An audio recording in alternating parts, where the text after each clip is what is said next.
Public transportation is an equalizing force. So once you start building buses and trains that give everyone equal access to these different opportunities, then you start to turn that story around. And it just so happens that that also ends up being really good for the environment.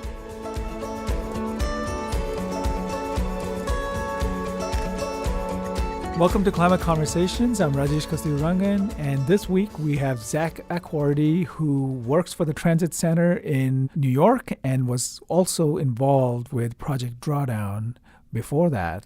And of course, as usual, I have my comrade in arms, Dave Damlur. And I think we're going to have a lot of fun with Zak. Yeah, I'm looking forward to what Zak has to say in terms of transportation and justice issues. We haven't covered that yet in our podcast conversations. Over to Zak. Welcome, Zak. Thank you. It's great to be here. So, Zak, you're young and yet you've already had a pretty varied life. What drives you?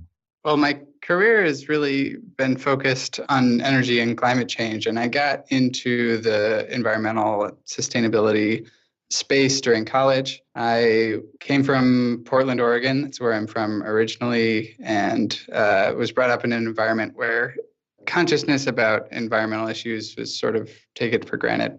As I started to get into my college education, I was studying environmental engineering. I started to understand a lot of the global issues that face the environmental community. And that's really what brought me to the energy and climate space. And that's been the focus of my work since, is climate change mitigation and making sure that we protect the world that we have and the people who live in it. And I've noticed that there's a real transportation thread throughout a lot of what you're doing. There's an obvious energy connection there. Can you say a little bit more about where transportation fits in your trajectory? Absolutely. So I read a really powerful book called Green Metropolis after college that got me thinking more about how urban planning and the cities that we live in contribute to climate change, but more powerfully, how policy at the urban scale can help be a powerful lever to reduce greenhouse gas emissions. And that set me sort of on the path that I've been on now, which has been more transportation focused. A lot of the conversations that I had been exposed to in the kind of the mainstream in energy and climate space, when it comes to transportation, they focus on electrification and low carbon fuels and this sort of thing, which are, of course, powerful climate change interventions and really important ones. But what really attracted me to the space that I'm in now, which is more focused on public transportation, a little bit less sexy, buses, trains, is that public transportation is something that makes cities work better. Public transportation can be the economic engine of a city. It empowers disadvantaged communities to be able to access opportunities that they might not otherwise have. And the most sort of inclusive and vibrant cities in the world have really strong public transportation networks.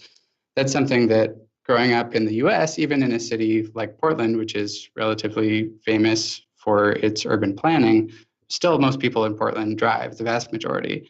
And there's not as much of a focus in the sustainability community in general, in my experience, in interventions like public transportation, like even investments in biking and walking infrastructure, which do all of these other things for society to make it a better place to live, a more equitable place to live, that also have all of these other benefits in terms of reducing greenhouse gas emissions. Can you say a little bit about where equity fits in the scheme of things for your work at the TransitCenter? Yeah, I think it's pretty central to our work in a lot of ways. At TransitCenter, our mission is improving public transportation in the US, and we work in cities across the country, even though we're based here in New York. We work in a few different ways. We do research, we do advocacy work, and we're also a grant-making organization.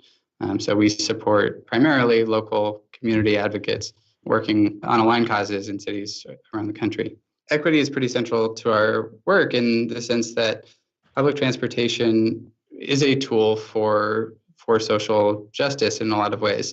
The investments in our transportation system over the course of the last 50 or 60 years in particular and the policies that have led to those investments have created an extremely unequal transportation system, one that privileges people who have access to cars and access to housing that they can afford near the center of cities so that they can get to their jobs, to healthcare, to good schools.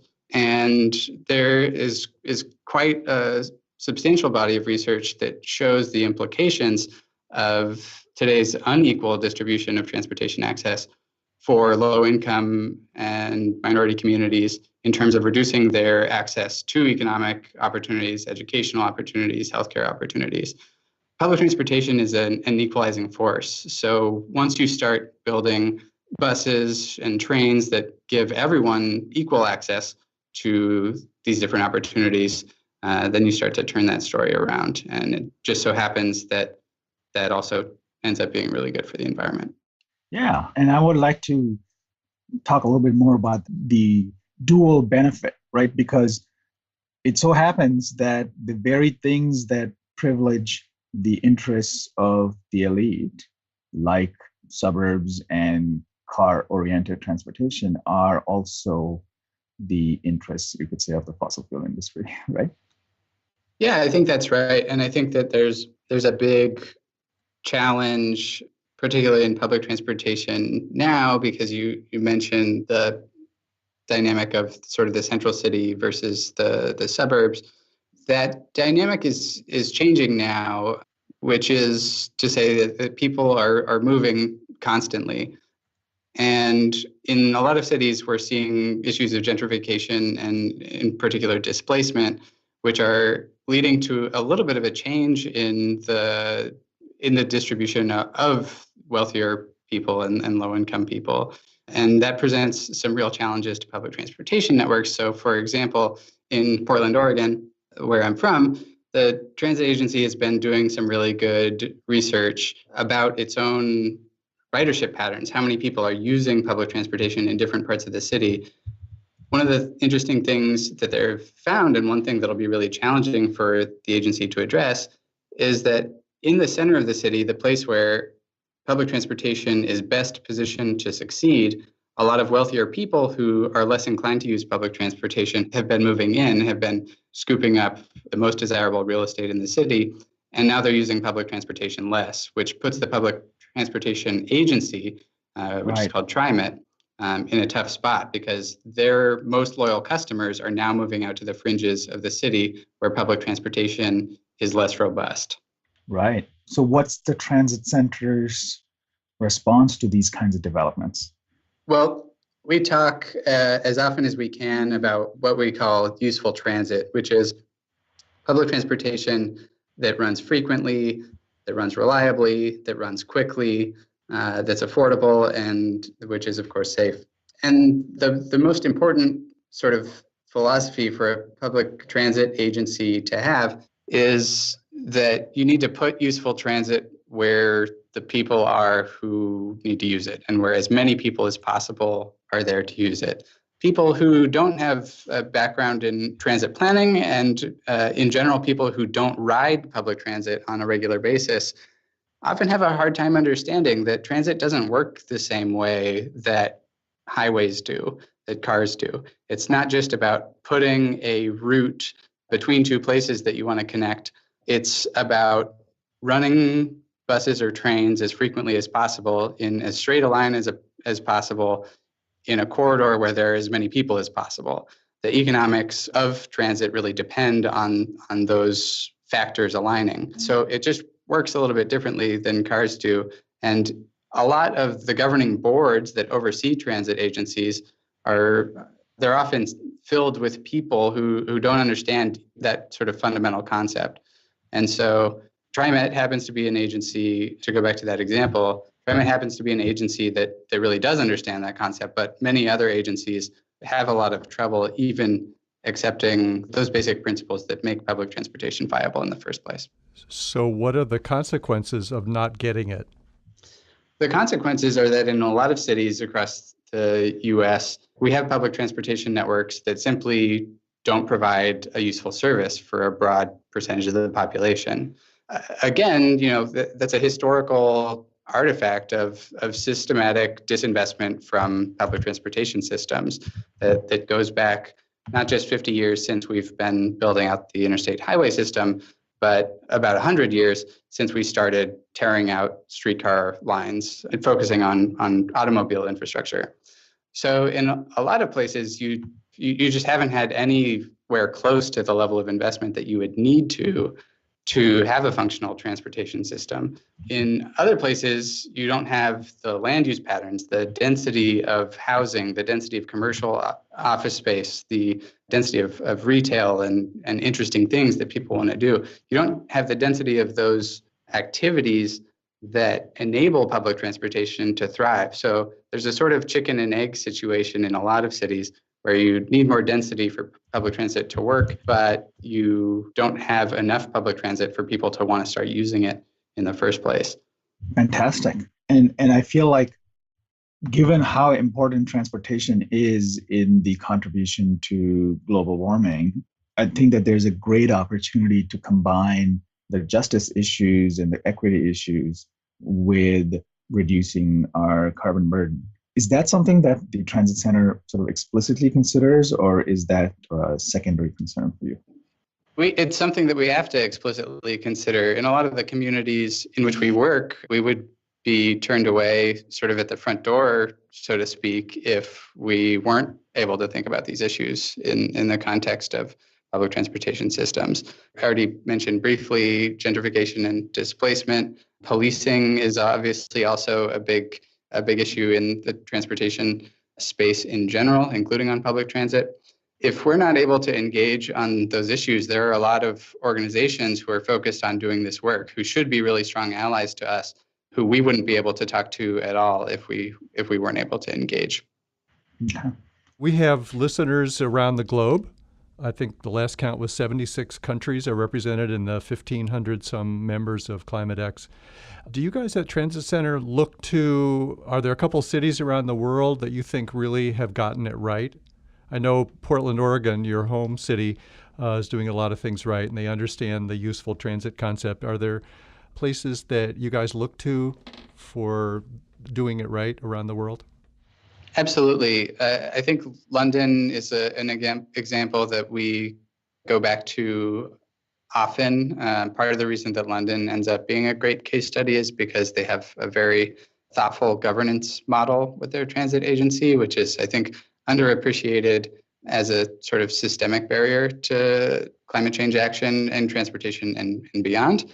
In the US, you have the typical sort of governance structures that you have the city who oversees and manages the streets and all of the infrastructure that's related to the streets. And then you have a transit agency that is responsible for operating transit. That creates a sort of split incentive because you have one agency who wants the buses to run as fast as possible and another agency that they have to ask for permission to make those buses run faster by, for example, allocating street space for a bus lane or updating traffic signals to give buses priority, or even just adding sidewalks to make it easier for people to walk to transit. And London has a model where the agency called Transport for London is controlled by the mayor of London and also operates the buses and the trains. So they've sort of aligned those issues together. In our work in New York, we also often cite the great work that has happened in Seoul in South Korea. There are a number of other cities in Europe, including Stockholm and Oslo, that we cite frequently in our work as well, and that have been really good models for a diversity of reasons. Do any of those cases that you just cited, London, Seoul, Stockholm, Oslo, also make the connection to land use that you were talking about before? In other words, making sure that there are densities that will support good transit? Absolutely, and I think that there's an unfair advantage, particularly in the case of the European cities where London and Stockholm and Oslo were built before cars were pervasive. And so the land use that's needed to support transit is sort of inherent in the historical development of their cities, which is a place where the US has been at a sort of coincidental disadvantage. What is concerning about the way the development has happened in the US is that a lot of governments in other parts of the world have looked to the US as a model for development in general and have worked in many cases, I think, in sort of destructive ways to replicate some of the urban planning that has happened in the US. So you're seeing a lot of environmental NGOs who have been really active, particularly in China and India, and now increasingly in Africa, who are working to reverse that trend. Zach, this is fantastic, and all this work on transportation. And we know that before that, you were a fellow with Project Drawdown, which is trying to collect like the most important, you could say, solutions to the climate crisis. Can you tell us what you did with Drawdown and what that experience was like? Sure. Well, Project Drawdown, I think, is a really important undertaking. It's an effort to inventory the 100 most impactful climate change solutions that we have access to right now, and understand whether they get us to the point of drawdown, which is the point in time where atmospheric carbon concentrations actually start to decline, not just where our emissions as a civilization are decreasing, but where we're actually turning things around in the atmospheric system. And so in order to understand not just the impacts of the 100 most impactful solutions, but their sort of collective impact, because you have a lot of solutions that interact with each other, that required a pretty Herculean effort to build models for not just each of those 100 possible solutions, but integrate them all together so that you weren't double counting. So my work at Project Drawdown was as one of an army of research fellows who were grad students, practitioners, consultants, who were brought on to build those models and make sure that they could talk to each other, that each of those models was connected, that they were built on the same assumptions, the same data sets, et cetera. And in particular, I built 3 models and sort of led 3 pieces of research. One focused on a plant-rich or low-carbon diet, one focused on waste combustion or waste-to-energy technology, and the third focused more speculatively on the potential impacts of driverless cars. Mm-hmm. And what exactly did you do when you were working on these problems? So the research process at Project Drawdown is extremely thoughtful, and I really admire the work that the research team has done to sort of build a research framework for this massive undertaking. For me as a fellow, it started with doing a comprehensive literature review, basically trying to find every major respected rigorous publication in the context of the plant-rich diet, for example. What is the current state of the practice? What is the current state of knowledge when it comes to understanding what impact our dietary choices have on the environment? And then also identifying, what data are people using to answer that question, and which of that data can be adapted into an Excel-based model for Project Drawdown. So after compiling a literature review, summarizing all of the sort of world of research that was there, and then data from a diversity of sources, then it was about actually building a model that can estimate. In this case, for every solution, it's about the same question. What is the possible climate change mitigation impact of each solution over the course of the next 30 years? And then for most solutions, there's also an economic model. So what is going to be, in broad strokes, the sort of cost and benefit of implementing this solution on a global scale? Zach, can you tell our listeners a little bit about what's ahead for Project Drawdown? I mean, data are changing minute by minute in terms of potential impact or connection to climate change, distribution of benefits, or whatever. So can you help us understand where this is headed in terms of Project Drawdown? Absolutely. Well, bringing together an army of research fellows and bringing together the very impressive group of advisors and board members that Drawdown has it's a big opportunity that Drawdown has seized to carry that work forward as not just an organization that published a book, but as a coalition of people who are allied together with a focus towards implementing solutions, not just talking about them, not just trying to understand them. So there are a few things that Drawdown really wants to do moving forward. One of them is to continue promoting the messages that are in the book, promoting this worldview that we need to start focusing on solutions, that we need to scale the implementation of these things that we know work, to expand the coalition to carry forward those same messages, and then to take the data, the modeling, the research that we've been doing, and make it as accessible as possible. So there's an ambition to put a lot more of the research online to make it available in a more accessible format, and to make it easy for people around the world to use this research to support their implementation efforts in whatever form. The organization has also been doing some more direct advising with governments in various parts of the world, most notably with the Commonwealth of Nations. The Commonwealth of Nations has been interested in the Drawdown framework and is using that to inform their climate policies. Great. So, for example, going back to the making the data and research accessible, you said you were doing sort of speculative work on driverless cars, autonomous vehicles. So if I'm a researcher at MIT or any other research institution around the world, and I'm interested in autonomous vehicles, could I tap into and build on what you've already done and others have done? I think that would be fantastic. Certainly the vision for Drawdown right now is for the research on something like autonomous vehicles, which is, in the parlance of Drawdown, a coming attraction. It's something that we don't know exactly what the impact will be. In the case of driverless cars, there's quite a range of possible impacts, which include positive ones, but also could include negative impacts for the climate, depending on how we regulate them.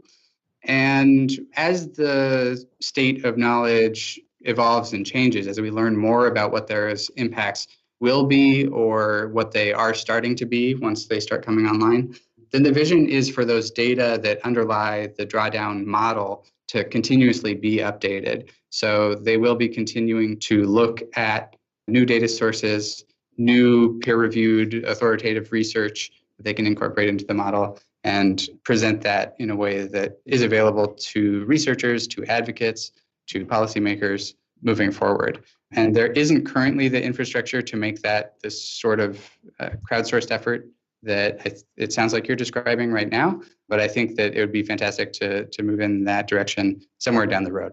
If people are interested in contributing or in learning more about the research that's going on at Drawdown, they can email research@drawdown.org to get in touch with the research team there. Fabulous. Thanks. Thank you. I would like to talk a little bit, because you're an early career person and you are already experienced enough in at least a couple of different projects, and it would be great to find out how you see your own life and career choices being aligned with climate action and environment in general. Sure. Yeah. I mean, one of the things that has really stayed with me from my time at MIT in the technology and policy program is the importance of policy in many forms and sort of setting the path that we are on in our cities, in our regions, in our countries.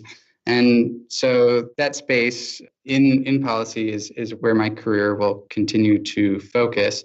And I'm quite interested, as you have gathered, in the sort of intersection between policies that are explicitly focused on energy and climate and policies that have a lot of other benefits to society.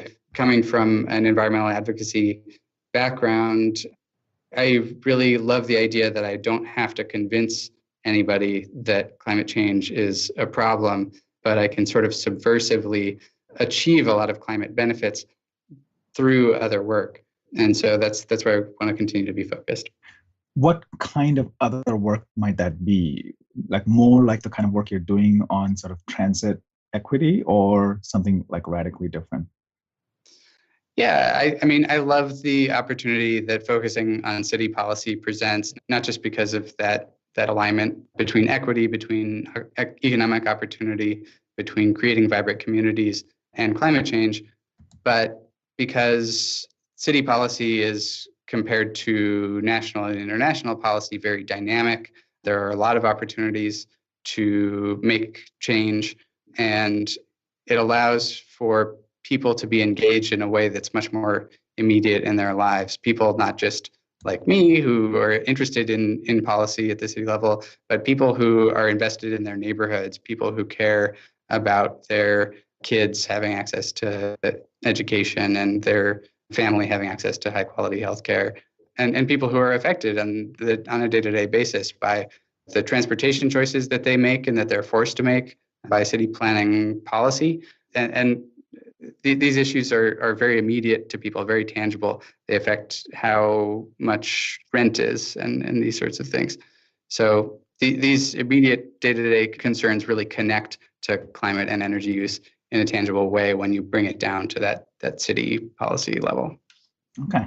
So, I mean, I feel like as our lives and careers branch out into these intersecting concerns, I do feel like the combination of understanding technical issues, but also having a feeling for the social implications will be increasingly more important.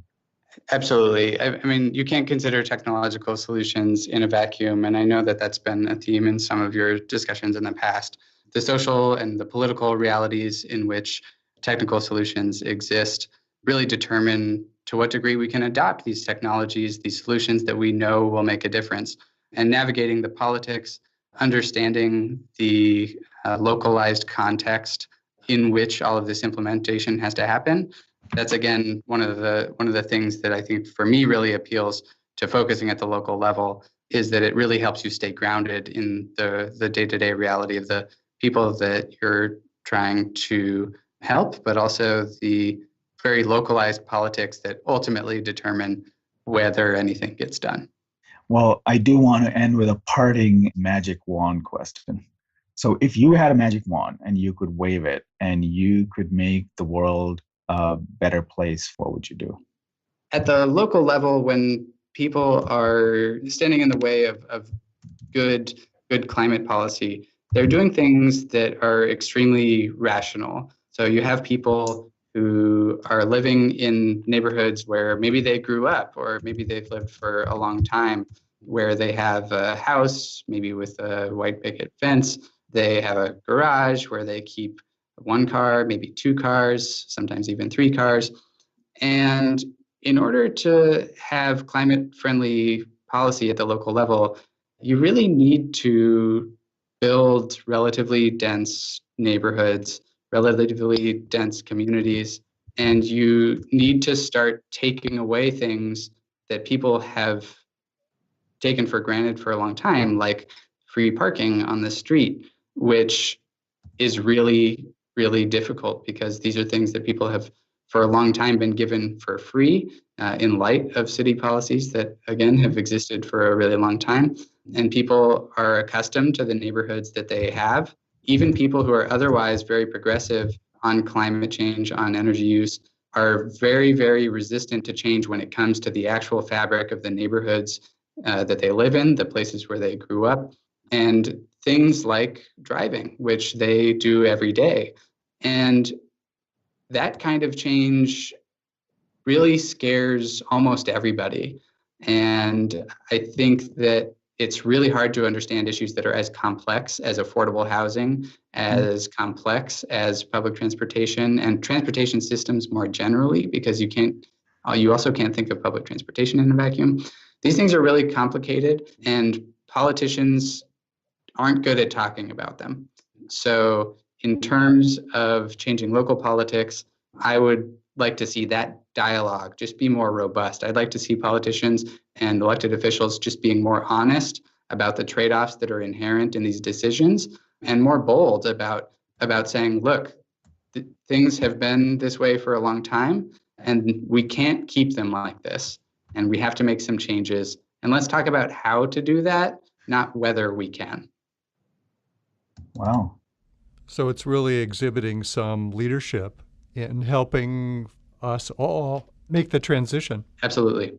Thank you, Zach, so much for sharing your ideas and your thoughts with us. Well, thanks so much. It's really great to talk to you guys. Yeah, I look forward to staying in touch with you, Zach. Bye. Take care.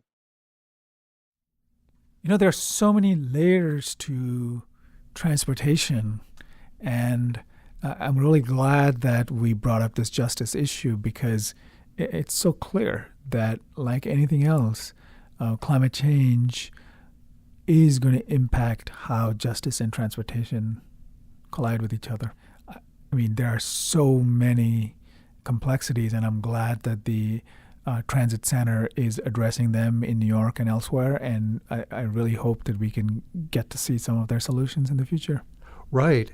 And it was really clear that the urban development and transportation are key factors in grappling with climate change in the coming decades. So if you have any thoughts, please share them with us at climatex@mit.edu, or of course on Twitter or Facebook. We look forward to hearing from you real soon. Thank you for listening. Bye. Bye-bye.